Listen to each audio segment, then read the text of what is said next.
Assalamualaikum, salam sejahtera. Nama saya Yohana Jurumana, dosen mata kuliah Bahasa Indonesia yang berhome base pada program studi pendidikan Biologi Universitas Kristen Wirawacana Sumba sejak tahun 2016. Saat ini saya sebagai Ketua Senat Fakultas Keguruan dan Ilmu Pendidikan. Mata kuliah Bahasa Indonesia merupakan mata kuliah umum yang sifatnya wajib ditempuh seluruh mahasiswa, dan mata kuliah ini memiliki bobot 3 SKS disajikan pada semester 1. Mata kuliah ini memuat bahan ajar untuk meningkatkan kemampuan mahasiswa dalam menggunakan bahasa Indonesia yang baik dan benar, baik secara lisan maupun secara tulis, dengan penekanan pada penggunaan kalimat dan bahasa yang sesuai dengan Pedoman Umum Ejaan Bahasa Indonesia melalui paragraf dan karya ilmiah yang sesuai dengan bidang pendidikan geologi. Mahasiswa akan memperoleh materi tentang Pedoman Umum Ejaan Bahasa Indonesia, pemilihan diksi yang tepat, unsur kalimat dan kelas kata, serta kalimat dan jenis paragraf, serta konsep kutipan dan daftar pustaka. Capaian pembelajaran mata kuliah ini menerapkan pemikiran logis, kritis, sistematis, dan inovatif dalam konteks pengembangan atau implementasi pengetahuan dan teknologi yang memperhatikan dan menerapkan nilai-nilai sesuai dengan keahliannya. Sedangkan CPMK mata kuliah ini mengaplikasikan konsep dan prinsip penulisan karya ilmiah dalam bentuk tulisan ilmiah dalam bidang pendidikan biologi. Sub CPMK mata kuliah ini, mahasiswa mampu menganalisis struktur dan jenis paragraf secara sistematis dan mampu membuat paragraf mengenai bidang ilmu pengetahuan pendidikan biologi. Bahan kajian dari mata kuliah ini yang akan dibahas yaitu paragraf, dari kata dan kalimat. Nah, yang menjadi bahan kajian dari paragraf yaitu Pedoman Umum Ejaan Bahasa Indonesia, pemilihan diksi atau kata yang tepat, unsur-unsur kalimat dan kalimat. Penilaian perkuliahan bahasa Indonesia dilakukan sebanyak 16 kali. 2 kali pertemuan untuk ujian tengah semester dan ujian akhir semester. Adapun penilaian pada mata kuliah ini, tugas terstruktur 40%, ujian tengah semester 30%, ujian akhir semester 30%, jumlah keseluruhannya 100%. Metode pembelajaran pada mata kuliah ini ceramah, diskusi, tanya jawab, dan metode case based learning. Berikut adalah video pembelajaran mata kuliah Bahasa Indonesia dalam pokok bahasan paragraf. Selamat pagi semua. Baik, sebelum kita mulai perkuliahan kita, silahkan berdoa. Salah seorang pimpin kita dalam doa.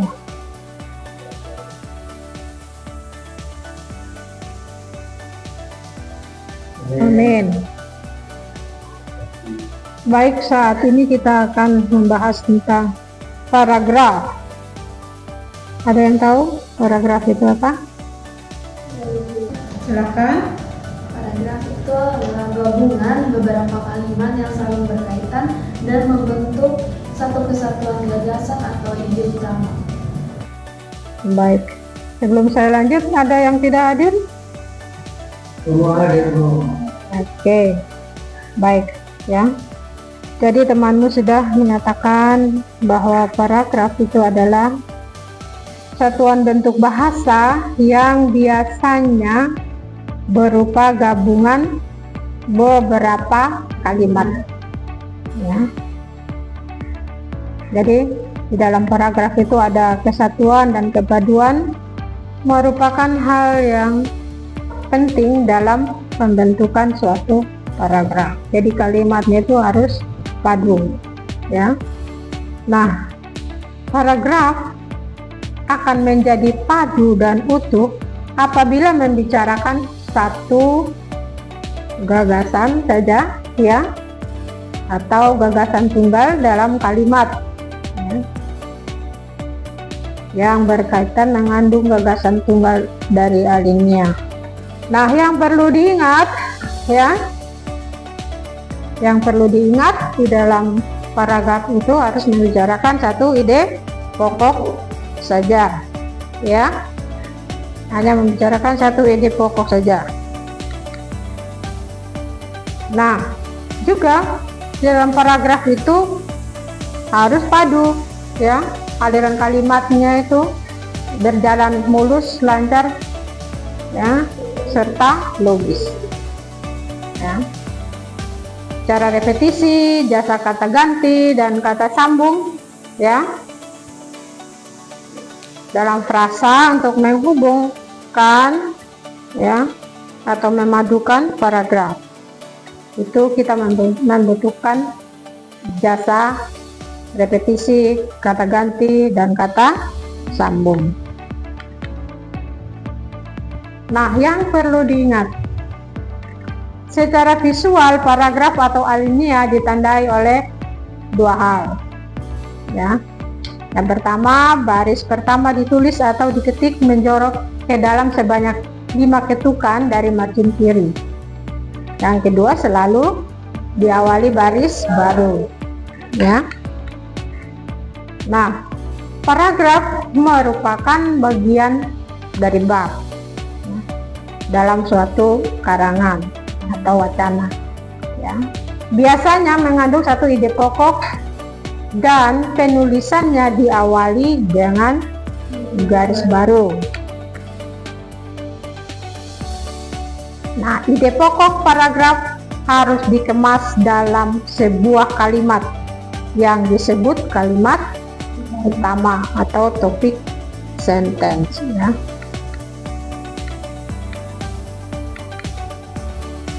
Unsur-unsur paragraf. Jadi di dalam paragraf itu ada unsur-unsurnya. Apa saja unsur-unsur dari paragraf? Ya, pasti ada kalimat utama atau kalimat topik, ya. Kedua, ya, kalimat. Oke, unsur-unsur kalimat, ya. Ada kalimat utama atau kalimat topik. Kalimat topik atau utama dapat berdiri sendiri dan memiliki arti yang jelas, ya, sehingga tidak membutuhkan konjungsi antar kalimat, ya.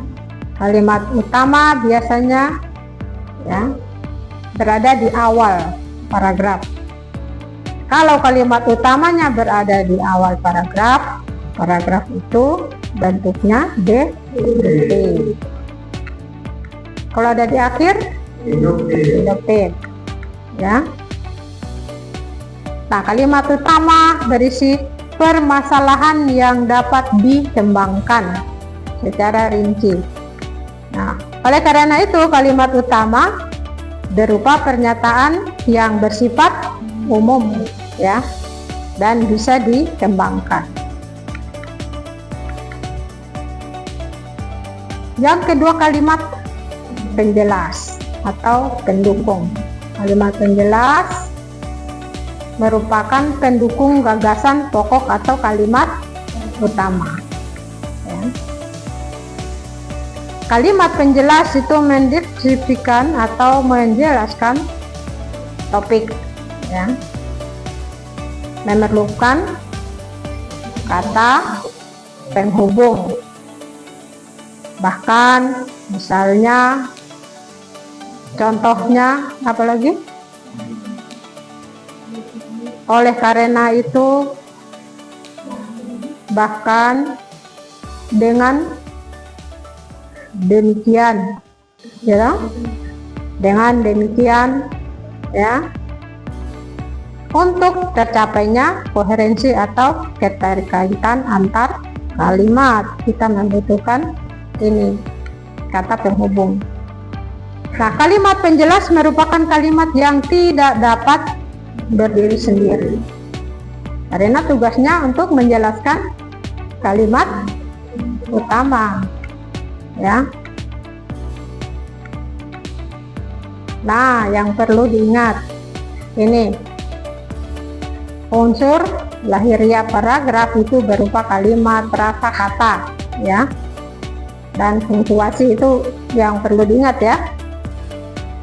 Sedangkan unsur non lahiriah paragraf berupa makna atau maksud penulis yang dikandung di dalam keseluruhan dua paragraf itu, ya.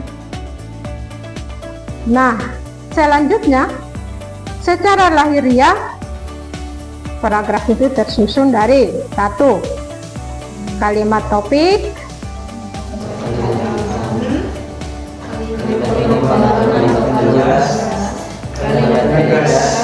kalimat transisi. Ya, jadi ada 4 hal yang perlu diingat, ya. kalimat penjelas, ya, yaitu kalimat yang menjelaskan dan menjabarkan lebih lanjut, ya, ide pokok kalimat utama yang terdapat di dalam paragraf tersebut. Ini, ya, tadi kita sudah sebutkan. Sekarang kita lihat contoh. Contoh, Roni rajin. Biasanya kalau orang rajin itu, anak yang rajin selalu Bangun pagi, Membantu ibu. ya, suka membantu ibunya, ya. Nah, mari kita lihat, ya, paragrafnya, ya. Nih, paragrafnya ini. Roni adalah anak yang rajin.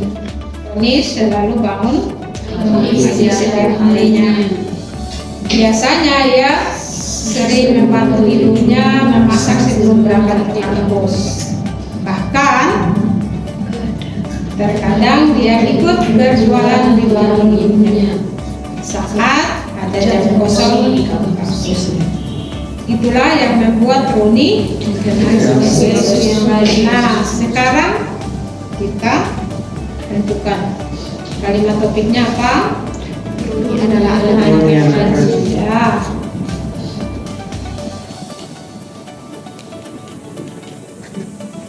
Nih, ya. Kalimat utamanya Roni adalah anak yang rajin. Kalimat penjelasnya, Dia selalu berbagi setiap harinya. Biasanya ia sering membantu ibunya memasak sebelum berangkat ke kampus. Bahkan terkadang ia ikut berjualan di warung saat ada jam kosong di kampusnya. nah itu kalimat penjelas, ya. Sehingga ini tadi bentuk paragrafnya, ya. Oke. Kita contohnya, ya. Contoh lain, kalau Anda orang biologi, contoh lain nih, ya. Kanker serviks adalah penyakit yang banyak mengancam kaum wanita di dunia ini, ya. Ini paragrafnya. Kemudian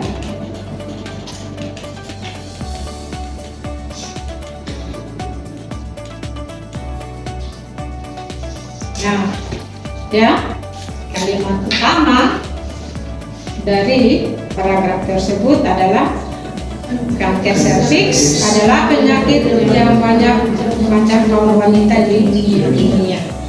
Ya, kalimat penjelasnya nih.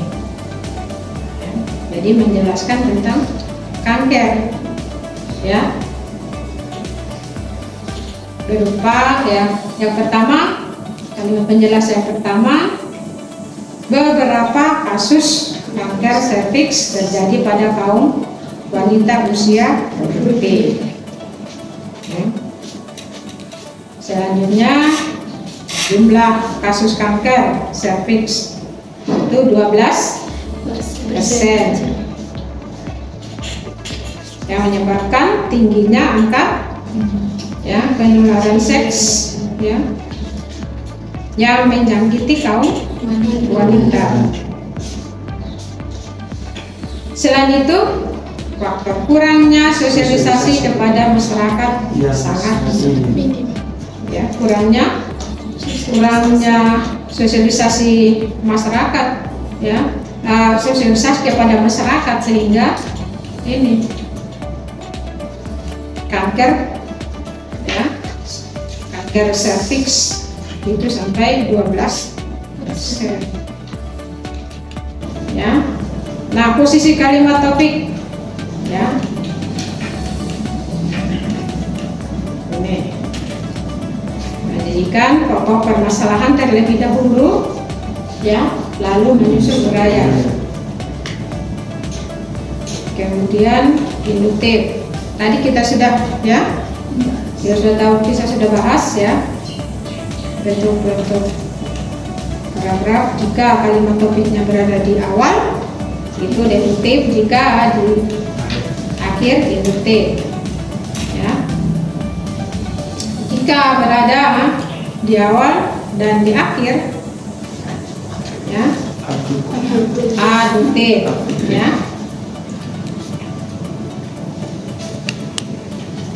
Gini ya, jika berada di awal dan akhir itu aduktif ya.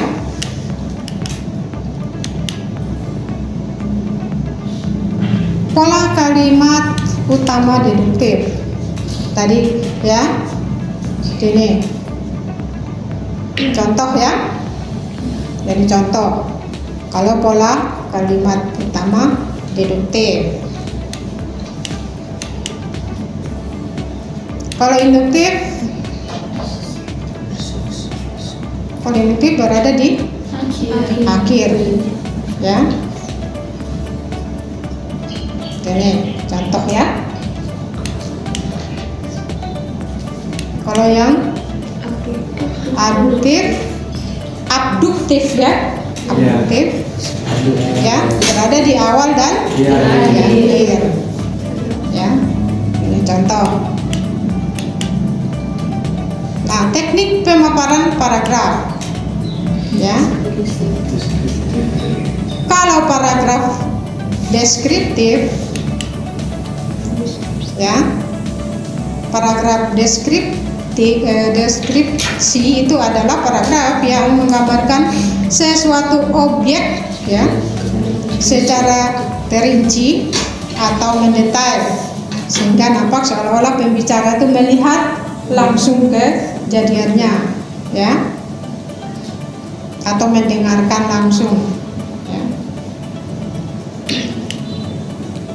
Contoh ya, pada malam hari pemandangan rumah tersebut eksotis ya, apalagi dengan cahaya lampu yang memantul dari seluruh penjuru rumah. Dari luar bangunan itu terlihat indah, mampu memberikan kehangatan bagi siapa saja yang memandang. Lampu-lampu taman yang bersinar menambah kesan eksotis yang telah ada. Begitu hangat, begitu indah. Itu ya contoh dari paragraf deskriptif ya. Selanjutnya ekspositoris ya, adalah paragraf yang memaparkan sesuatu fakta ya atau kejadian tertentu sejelas-jelasnya atau menjelaskan sesuatu dengan tujuan memberi informasi ya. Misalnya ya, menambah wawasan atau informasi. memaparkan definisi dan langkah-langkah metode atau melakukan sesuatu. Ya, Anda kalau membuat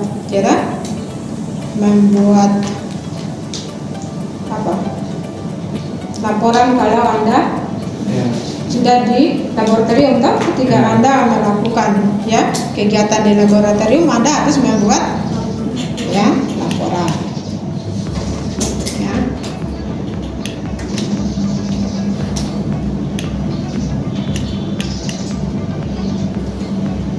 Expositoris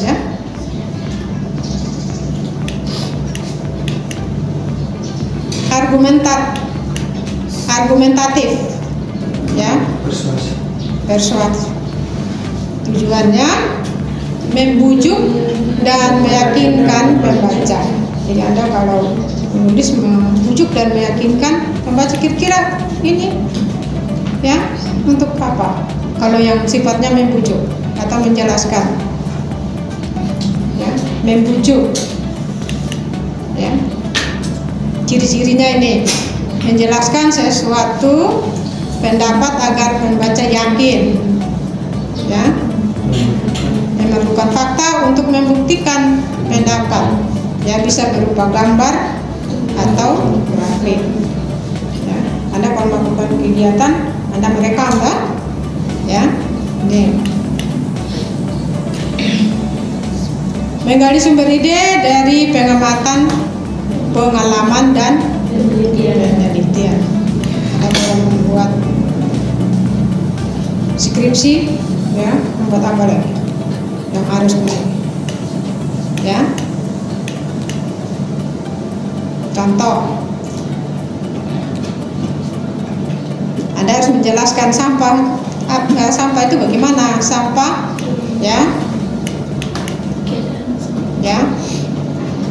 sampah sudah berserakan di mana-mana, akibatnya apa, Anda harus jelaskan.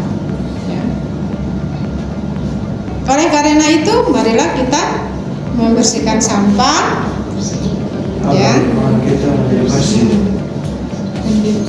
Apa akibat kalau sampahnya berserakan? Lingkungan kotor. Lingkungan kotor sehingga ini penyakit, penyakit. Demam berdarah itu nyamuk, Kalau demam berdarah nyamuk kan? Kalau sampah bakteri virus menyebabkan sakit perut, disentri, apa lagi. Kalau naratif, paragraf naratif berkaitan sangat erat dengan penceritaan, atau pendongan dari sesuatu. Nah, namun naratif ini ketika Anda membuat skripsi atau membuat apa lagi? Selain skripsi, Anda membuat laporan makalah, Anda pasti bernarasi, Anda pasti harus bernarasi, menceritakan, menjelaskan dengan bercerita, Jadi narasi ini bukan hanya untuk ini cerita, bukan hanya untuk ini bercerita pendek, pengalaman hidup, dongeng, novel dan lain-lain, Tapi narasi ini penting juga ketika Anda membuat makalah, Ketika Anda membuat laporan hasil laboratorium, Anda harus bernarasi juga, Itu, Nah, paragraf narasi adalah suatu bentuk wacana yang berusaha menggambarkan dengan sejelas-jelasnya kepada para pembaca atau peristiwa dalam urutan waktu, atau jenis paragraf yang mengisahkan sebuah kejadian atau peristiwa berdasarkan urutan waktu. Baik, ada pertanyaan? Tidak ada. Tidak ada. Oke, kita sampai di sini dulu. Yang depan kita lanjut, ya. Kita lanjut dengan ini jenis-jenis paragraf. Baik, sebelum kita berpisah dari tempat ini, salah seorang pimpin kita dalam doa.